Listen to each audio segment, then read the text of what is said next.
Hello, dear listeners, and welcome to a new episode of our Letter to Vox podcast. Today we are undertaking a truly profound deep dive into one of the most intellectually provocative works of the 19th century. We're talking about Søren Kierkegaard's Either, a fragment of life. That's the one. And that title, it's not just a title, is it? It's an ultimatum. It really is. It sets up this huge confrontation between two totally incompatible ways of living. On one side, you have the aesthetic life. Which is all about seeking out immediate pleasure, personal enjoyment, that kind of thing. And on the other, the ethical life, which is, rooted in duty, commitment, the universal. So our mission today is to really unpack the arguments from the two pseudonymous authors in the book, A and B. Right, and to figure out why on earth Kierkegaard chose this incredibly elaborate dialogic structure. Well, he was trying to challenge his society, which he saw as suffering from a kind of spiritlessness. He wanted to force people to confront what it actually means to exist. To really appreciate the layers here, I think we need to start with the man himself, Søren Kierkegaard. Who was he? He was an incredibly intense figure. He went to the School of Civic Virtue, then spent about 7 years at university, studying theology, liberal arts, science, you name it. So a serious academic. A very serious academic. But here's the twist. He also had a reputation for being this extravagant socialite. He was always out in Copenhagen, known for his witty banter. So that tension, that either, was right there in his own life. The deep thinker versus the man about town. Precisely. And that internal conflict seems to be the engine driving so much of his early work. And then there's the major turning point in his life, right? The engagement. Yes, in 1841, Yeah. he dramatically breaks off his engagement to a woman named Regine Olsen. And this was just a monumental self-inflicted break. Which to everyone on the outside must have just looked cruel. Oh, absolutely. But for Kierkegaard, it was this profound act of resignation. He cut off what was probably his most defining personal relationship, and in doing so, dedicated himself completely to writing. And that's when the work just starts pouring out of him. A flood of discourses, as it's been called. Either Or was the first great work to come out of that period. He believed his age had forgotten what it meant to exist as human beings. And this was the required reminder. And the structure of the book itself is a huge part of that reminder. It's not a straightforward philosophical argument. It's more like a puzzle. A Chinese box puzzle, as the editor in the book calls it. It's presented as a collection of found papers, compiled by this third party, this non-committal editor. Which immediately creates all these layers of authorship. Exactly. So you have the editor, who supposedly finds the papers of A, and you have B, or Judge Wilhelm, who is writing letters to A. And then within A's papers, you have the seducer's diary, which A is supposedly just editing. It's intentionally confusing. So the whole thing is set up as this dynamic dialogue. You have the aesthetic arguments in part one. And then they are completely taken apart and rebutted by the ethical arguments in part two. It's like a philosophical showdown, and you, the listener, are basically put in the judge's seat. Right. The book forces you to confront the etherer. It's not a choice between two things you can kind of blend together. It's a radical choice between two completely separate ways of being. You can't be both. Okay, so let's get into part one. This is the world of A, the aesthetic life. What strikes me right away is how much of his world is defined by melancholy, by sorrow. Oh, completely. But it's not a sorrow he wants to fix. He cultivates it. A's internal state is just this constant restlessness. He even calls his melancholy the most faithful mistress I have known. That's an incredible line. He sees his whole life as an eternal night. And this instability, this mood-driven existence, you see it right away in his first set of writings, the Diapsalmata. They're these lyrical aphorisms. And they're just full of contradictions. Explicitly contradictory. He starts by talking about the pain of being a poet, this burden of always reflecting and never being able to act. But then he ends with this almost arrogant satisfaction, saying he'll always have the laughter on one side. Exactly. It's a total commitment to subjective experience over any kind of objective truth or even, consistency. His life is about managing his moods. He talks about wanting this expressive power that's both terrifying as the sigh of the giants and mocking as a frost-chilled gust of wind. He needs a voice that can capture the chaos inside him. And he understands this paradox of passion, which is key. He knows that any reason for doing something, if you approach it with enough passion... You can become this huge world-moving force. Right. But without that passion, that same reason looks totally strange. Unbelievable even. The value is all in the intensity of the internal experience. Which leads him to his grand strategy for living this way, his great defense mechanism. Yes, his philosophy of crop rotation. And the whole thing is built to fight against one single vice. Boredom. He calls it the root of all evil. It's this existential void that the aesthete has to flee from at all costs. But it's not as simple as just keeping busy, is it? No, not at all. He says the busiest people are often the most boring. They're like humming insects. Their activity just buries the boredom. It doesn't solve it. So A's solution has to be more intellectual, more systematic. And that's crop rotation, constantly changing the mode of cultivation so the soil of the soul doesn't get exhausted. Okay, let's break down the two types he talks about. There's extensive rotation first. Right, which is sort of the beginner's version. It's based on just constantly changing your external situation. New places, new people, new things. The grass is always greener approach. Exactly. But the refined aesthete rejects this pretty quickly because the world just runs out of new things faster than you run out of the need for novelty. It's exhausting, and it just leads to anxiety. You're too dependent on the world to entertain you. You're passive. Precisely. So the real mastery is in intensive rotation. This is where you don't change the situation, but you find enjoyment in the arbitrary, the accidental. You inject the satisfaction yourself. You impose meaning onto the mundane. He gives some great examples of this, like only watching the middle act of a play to enjoy the feeling of incompleteness. Or finding pleasure in a monotonous dripping sound from the roof just because you chose to focus on it. It's a very refined, very self-aware form of egoism. The enjoyment is all internal. And this all depends on a very selective use of memory and forgetting. Oh, absolutely. To keep the aesthetic enjoyment pure, any pain or negative consequences have to be actively forgotten. He says that remembering poetically is really just an expression of forgetfulness. It's a ruthless editing of your own life story. The sorrow and pain are kept in this untouchable knight's castle, only to be used for poetic inspiration, never as a source of guilt or responsibility. You're just trying to live for the next moment, as if the past doesn't bind you at all. Which brings us to one of the most incredible parts of the book, the analysis of music, specifically Mozart's Don Giovanni. Right, this is where A argues that music is the ultimate aesthetic medium. He makes this incredibly bold claim. He says music is the medium for what Christianity shuts out and thereby posits. Okay, that phrase is doing a lot of work. What does he mean by that? He means music expresses the demonic in the form of sensual, erotic genius. It captures that part of human experience, this immediate, overwhelming desire that exists completely outside the spiritual realm. Outside of language, which he sees as the medium of the spirit. Exactly. And that's the key. Why music? Because every art form has an absolute object that only it can perfectly represent. For sculpture, it's human beauty. For painting, transfigured beauty. And for music, it's the immediate erotic. And it's essential that this cannot be expressed in language. Because language requires you to stop and reflect, which destroys the immediacy. Precisely. The moment you try to describe desire, you have to define it, categorize it, and in that act of reflection, you kill its raw power.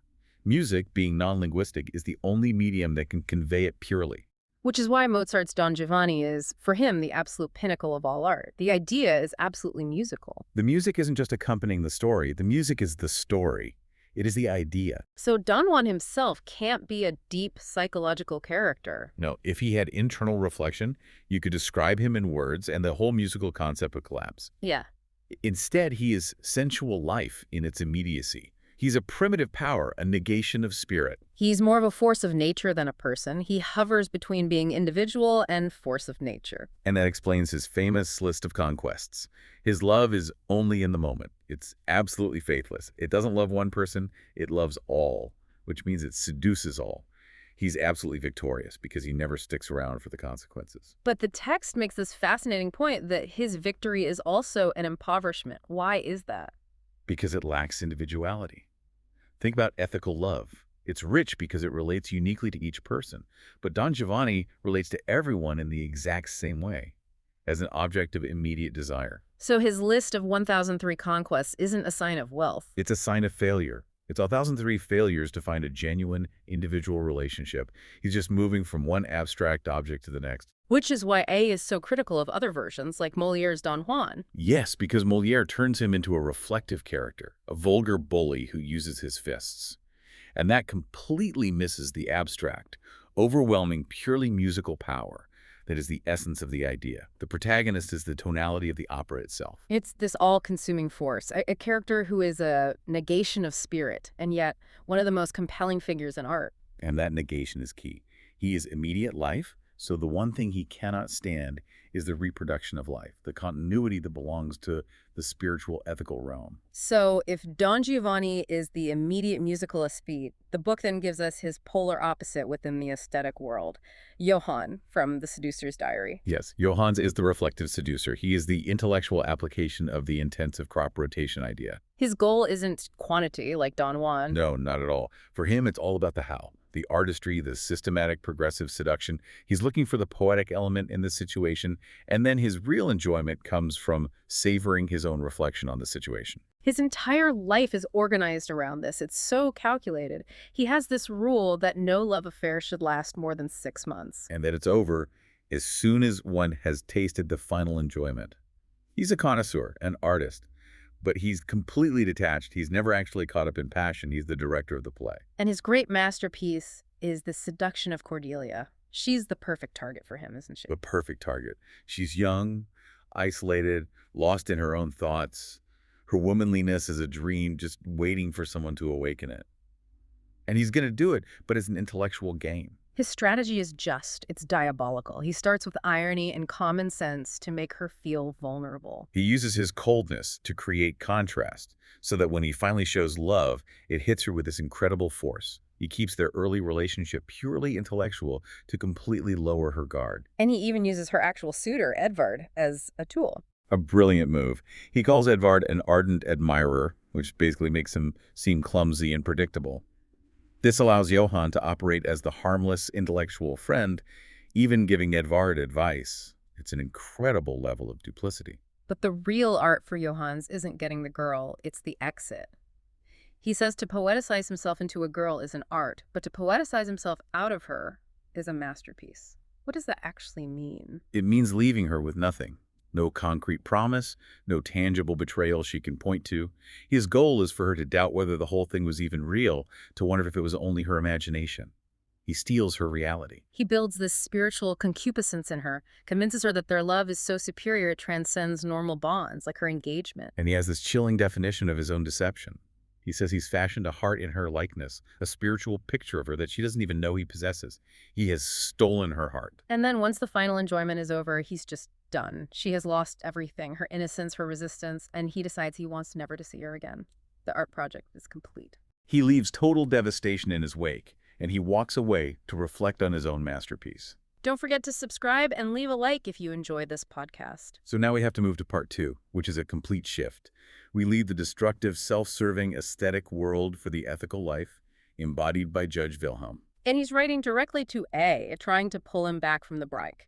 He starts right away by criticizing A's life as a hypochondriacal curiosity. He sees A as constantly living outside himself, always needing novelty, always needing opposition to define himself against. And the core of his critique is this problem of the moment. The aesthete, like Johannes, only has an external history, just a collection of disconnected moments. Right. He has no continuity, nothing that binds him to himself. But the ethical person, the possessor, lives inside himself and builds an internal history through commitment and patience. Wilhelm applies this directly to love and marriage, which he defends passionately. He says romantic love is an illusion. It's abstract. It can't survive the reality of daily life. But married love, he argues, begins with possession, with the choice to commit, and then it builds that rich internal history. Which requires all the virtues the aesthete rejects. Humility, patience, constancy. Exactly. And he reframes marriage completely. It starts with love, sure, but it adds the ethical and religious factors. It's based on resignation and eternal validity. And duty isn't a prison for him. No, he says duty is the life principle of love. It doesn't restrict love. It makes it holy and gives it an eternal meaning. I have to push back a little here, though. Doesn't this all sound a bit smug? It's so prescriptive. Is he just replacing the aesthete's pride with the ethicist's certainty that he knows the one right way to live? That's a fantastic point, and it's why the book works as a dialogue. Wilhelm's perspective is very certain. He's trying to show, A, that real freedom comes from binding yourself to the universal, to the common human experience. So he lists all these possessors' virtues, being faithful, constant, humble, patient. He calls them inward specifications of the individual. They aren't dramatic events you'd write a diary about, like Johannes. They're the quiet, deep work of the soul that creates a continuous self. He also brings in a very practical element, children. Which is key. He says children are a blessing because they humble a proud, abstract person. They force you out of your own head and into the universal human condition. Abstract principles don't work with a child. You have to begin from the beginning. This connects to his point about publicity versus secrecy. The aesthetic life needs secrecy to work. Yes, A and Johannes live as exceptions. But Wilhelm says marital ethical love requires open-heartedness, uprightness, publicity on the largest conceivable scale. It has to be part of the universal public world. And all of this brings us to the core act of the ethical sphere, the choice itself. The choice is everything. And it's terrifying. You have to choose with unfeigned seriousness. But it's not a choice between, say, being a priest or an actor. It's choosing, absolutely. Choosing myself and my eternal validity. What does that actually mean in practice? It means choosing the reason of yourself that is accountable through time. The self that connects your past, present, and future. It's a moment of absolute isolation, because only you can do it, but it also creates the deepest continuity with yourself. This is where that idea of a criterionless choice comes in, right? It's terrifying because you can't use ethical rules to justify choosing the ethical life in the first place. You just have to leap. The choice creates the criterion. You decide to build your life on obligation, not just on feeling. And by choosing yourself, you're also choosing your human vocation. So the ethical life gives meaning to everyone, not just the talented few. That's right. The most talented person has a vocation, and so does the least significant. It integrates everyone into the universally human. And a huge part of this is repentance. How does repentance fit in? Repentance is how you deal with your past. You don't forget it, like the aesthete. You acknowledge your mistakes as guilt, and in doing so, you transform your personality. He says the person becomes quite the same as he was before, and yet he becomes another. So now we can see the huge stakes of this conflict. And it's reflected in how he talks about tragedy and guilt. Yes, the idea of the tragic is still there in the modern world, he says, but how we understand it has completely changed. In ancient Greek tragedy, like with Oedipus, guilt is kind of aesthetically ambiguous. It's about fate, a tragic flaw. The sorrow is deep, but it's external. Right. But in the modern world, guilt is completely internalized. The modern hero is totally responsible for his own actions. The guilt is reflective, internal. The pain is greater because the scene is of the spirit. It's all inside your own head. And this is his tragedy. He's stuck. Wilhelm says he's too frivolous to fully despair, but too melancholy not to be constantly touching on it. So to make the leap from the aesthetic to the ethical, he has to go all the way into despair. Full despair. Not despair over losing something, but despair over himself. The moment he realizes he's chosen everything except his own essential, continuous self. The aesthete loves being the exception, and the ethicist embraces the universal to find security and real joy. And this tension, this whole showdown, sets the stage for the final step, the step beyond the ethical sphere itself, into the religious. This is where Wilhelm includes that sermon from the Jutland priest at the very end of his letters. It's a final provocation, because he knows that even the ethical life, as good as it is the last purely philosophical sage. It isn't the final answer. Why not? If you've chosen yourself, you're living responsibly, you're fulfilling your duty, what's missing? The fact that you will always be imperfect. You will always fail to live up to the absolute demand of duty. And the final critical lesson from the priest is the recognition that, against God, we are always in the wrong. That seems like a very difficult idea to accept. If I'm trying my best to be ethical, why do I have to believe I'm always wrong? Because that profound humility is the only thing that allows for real repentance and forgiveness. If you don't accept it, the alternative is the eternal torment of constantly beginning over again. The ethical life, on its own, can become a loop of failure and self-correction. So paradoxically, realizing you're always in the wrong is what frees you from the impossible burden of trying to be perfect. Exactly. It's the only way to escape the torment of constantly having to start over. It's the door to the religious sphere. That was an incredible journey through a very dense piece of work. Let's try to boil down the key takeaways for everyone listening. Okay. First, you have the aesthetic life. This is personified by A and Johannes. It's all about chasing immediate enjoyment, managing moods, and using crop rotation to escape boredom. The aesthete lives for the exceptional moment. Second, you have the ethical life from Judge Wilhelm. This is about making that absolute choice of the self in its eternal validity. It's anchored in duty, responsibility, and building a rich internal history through commitment, especially marriage. And finally, the whole book is a challenge to recognize that this is a radical choice between two irreconcilable ways of life. And the ultimate path forward requires moving beyond even the ethical sphere into the religious, where humility, the idea that against God we are always in the wrong, is the only thing that offers true liberation. Which leaves us with the final thought for you to take away. If the aesthete is focused on maximizing the moment, and the ethicist is focused on establishing the universal and enduring, how does that final concept, that of radical humility before God, where one is always in the wrong, affect the value we place on our own talents and our own lives? Does embracing that humility make the ethical path of duty easier because the pressure for perfection is gone? Or does it make it infinitely harder because it demands that you surrender the very pride of your own self-sufficiency?